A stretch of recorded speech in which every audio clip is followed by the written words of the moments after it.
नमस्कार। आज हम एक ऐसी कहानी की दुनिया में चलेंगे जो मानवीय पतन, एक अजीब सौदे और अंत में सम्मान की एक असाधारण वापसी के इर्द गिर्द घूमती है, ये कहानी है अ ब्लैक जैक बार्गेनर। जिससे लिखा है मशहूर लेखक ओ हेनरी ने। जी। और ये कहानी एक ऐसे व्यक्ति के बारे में है जो अपनी जिंदगी के सबसे निचले पायदान पर है। और जब उसे लगता है कि उसके पास खोने के लिए कुछ नहीं बचा, तभी उसके सामने एक ऐसा प्रस्ताव आता है जो न सिर्फ अजीब है, बल्कि उसकी बची खुची इंसानियत को भी चुनौती देता है। तो चलिए इस कहानी के किरदारों को समझते हैं और देखते हैं कि कैसे एक टूटा हुआ इंसान अपनी गरिमा को फिर से हासिल करने के लिए एक आखिरी निस्वार्थ दाव चलता है। सबसे पहले कहानी के मुख्य किरदार यान्सी गोरी से मिलते हैं। वो एक वकील है, लेकिन उसकी हालत बहुत खराब है। बिल्कुल, वो एक पुराने प्रतिष्ठित परिवार का आखिरी वारिस है, लेकिन जुए और शराब की लत ने उसे बर्बाद कर दिया है। उसने अपनी विरासत, अपना खानदानी घर और यहाँ तक कि अपना आत्मसम्मान भी खो दिया है। हालत यह है कि जिन लोगों ने जुए में उसका सब कुछ छीना, अब वही लोग उसे अपने साथ खेलने की इजाजत भी नहीं देते। सही कहा। ये तो मतलब अपमान की हद है। और इसी किरदार के साथ जुड़ी है एक पुरानी खानदानी दुश्मनी। हाँ, गौरी और कोल्ट्रेन परिवारों के बीच की लड़ाई जिसमें कई लोगों की जान जा चुकी है। लेकिन इस समय येंसी को उस दुश्मनी की कोई परवाह नहीं है। उसे सिर्फ इस बात की फिक्र है कि अगली शराब की बोतल के लिए पैसे कहाँ से आएंगे।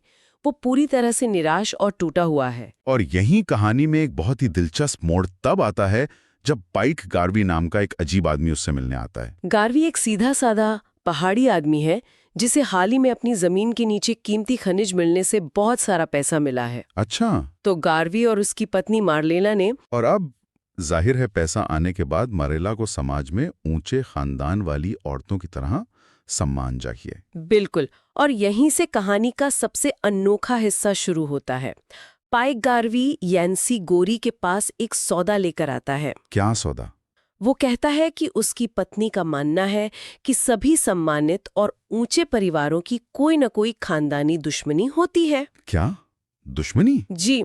चूंकि अब उनके पास पैसा है तो समाज में ऊंचा दर्जा पाने के लिए उन्हें भी एक दुश्मनी चाहिए। तो वो दुश्मनी खरीदना चाहता है? हाँ, वो यान्सी गोरी से उसकी कोल्ट्रेन परिवार के साथ चल रही दुश्मनी को $200 में खरीदने का प्रस्ताव रखता है। ये तो बहुत ही अजीब बात है। पहले तो यान्सी को यह एक भद्दा मजाक और अपना अपमान लगता है, जाहिर है। लेकिन फिर उसकी नजर उन $200 पर पड़ती है जो उसे फिर से जुआ खेलने और शराब पीने का मौका दे सकते हैं। और वो मान जाता है। हाँ, वो अपनी खानदानी दुश्मनी, अपनी विरासत का वो हिंसक हिस्सा बेच देता है। जैसा कि उम्मीद थी, यान्सी वो सारे पैसे उसी रात जुए में हार जाता है।